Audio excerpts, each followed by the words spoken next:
Hello दोस्तों, wrestling times पर आपका स्वागत है। और आप देख सकते हैं दोस्तों, सैथ रॉलिंस कल बैक स्टेज में बाहर स्पॉट हुए हैं सर्वाइवर सीरीज के। और कल आप जानते हैं जैसे कि सीएम पंक को कोई स्टॉम्प मारकर चला गया था, और तब से बात ये हो रही थी कि क्या ये सैथ रॉलिंस है। तो आज इस बारे में बात करेंगे और ब्रॉक लेसनर के बारे में भी आज बात करेंगे। तो दोस्तों, अगर आप चैनल पर नए आए हैं तो चैनल को सब्सक्राइब कर लीजिए और बेल आइकन को प्रेस कर लीजिए। तो चलिए दोस्तों, आज के रेसलिंग प्राइम टाइम को शुरू करते हैं।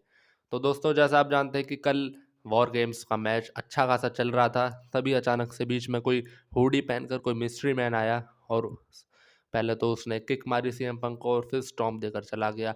जैसे ही उसने स्टॉम्प मारा तब काफ़ी शोर मच गया ऑडियंस में, लग रहा था कि सैथ रॉलिंस है और वो मास्क हटाएगा, लेकिन वो बिना मास्क हटाए स्टॉम्प मारकर चला गया। फिर बाद में द विजन ने मैच जीत लिया।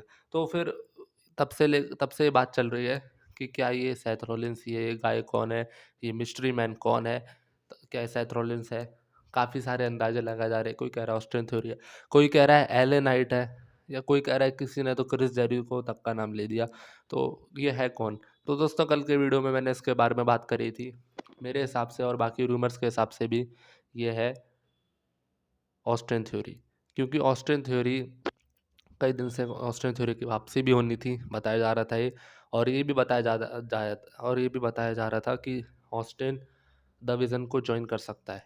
तो द विज़न की हेल्प करने ऑस्टिन आया है।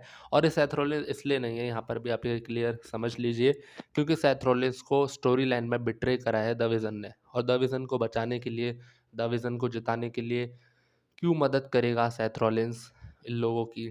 तो इसलिए यहाँ पर साफ साफ ये क्लियर हो जाता है, ये सोचने वाली बात है कि सैथ रॉलिंस ये नहीं है।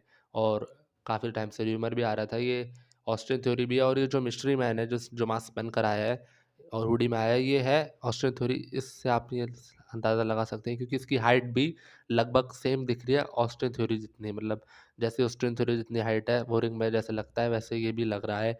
और एले नाइट की हाइट इससे मैच नहीं हो पा रही है, तो ये ऑस्टिन थ्योरी ही है मेरे हिसाब से भी। तो ये जो बाहर सैथ रॉलिंस को स्पॉट किया गया है सर्वाइवर सीरीज़ के, ये बस ऐसे ही सैथ रॉलिंस आए थे सर्वाइवर सीरीज़ के लिए। तो ये अभी भी आर्म्स लिंक आप देख सकते हैं सैथ रॉलिंस पर। तो इसलिए सैथ रॉलिंस ये नहीं है, सैथ रॉलिंस बस ऐसे ही आए थे सर्वाइवर सीरीज़ के लिए। बाकी जब भी कोई सुपरस्टार, कोई रेसलर स्पॉट होता है किसी भी इवेंट में, तो वो एक न्यूज़ बनी जाती है। इसका मतलब ये नहीं कि सैथ रॉलिंस से जुड़ी कोई बड़ी न्यूज़ अभी आई है। तो अब दोस्तों, बात कर लेते हैं ब्रॉक लेसनर के बारे में।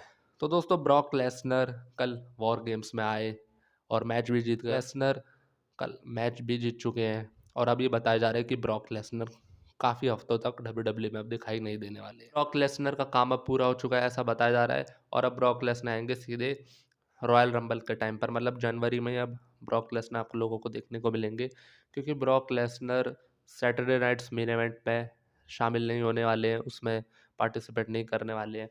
हाँ, हो सकता है ब्रॉक लेसनर जॉन सीना के फाइनल मैच में बैक स्टेज में अवेलेबल हो, और शायद ब्रॉक लेसनर जॉन सीना को फेयरवेल देने आ भी जाए, लेकिन उसके बहुत कम चांसेस यहाँ पर मेरे को लग रहे हैं। तो फिलहाल ब्रॉक लेसनर के अभी पूरे दिसंबर आने के चांसेस नहीं है। और जनवरी में भी ब्रॉक लेसनर बीच में आ सकते हैं रॉयल रंबल के टाइम पर। और रॉयल रंबल में तो ब्रॉक लेसनर पक्का आएंगे, मतलब आप समझ के चलिए, जनवरी और रॉयल रंबल में ही ब्रॉक लेसनर आएंगे, और अभी ब्रॉक के आने के कोई भी चांसेस नहीं है। अब दोस्तों, थोड़ी बात कर लेते हैं रोमन रेंस, कॉडी रोड्स और सीएम पंक के बारे में।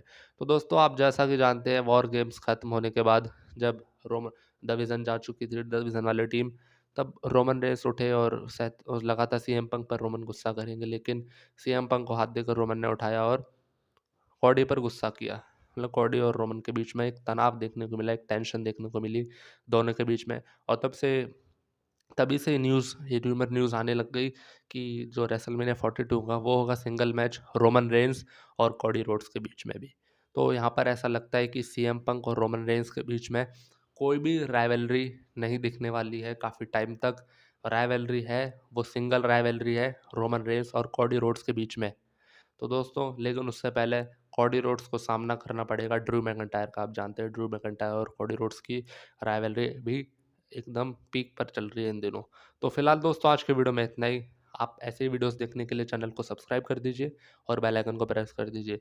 तो चलिए, मिलते हैं अगले वीडियो में।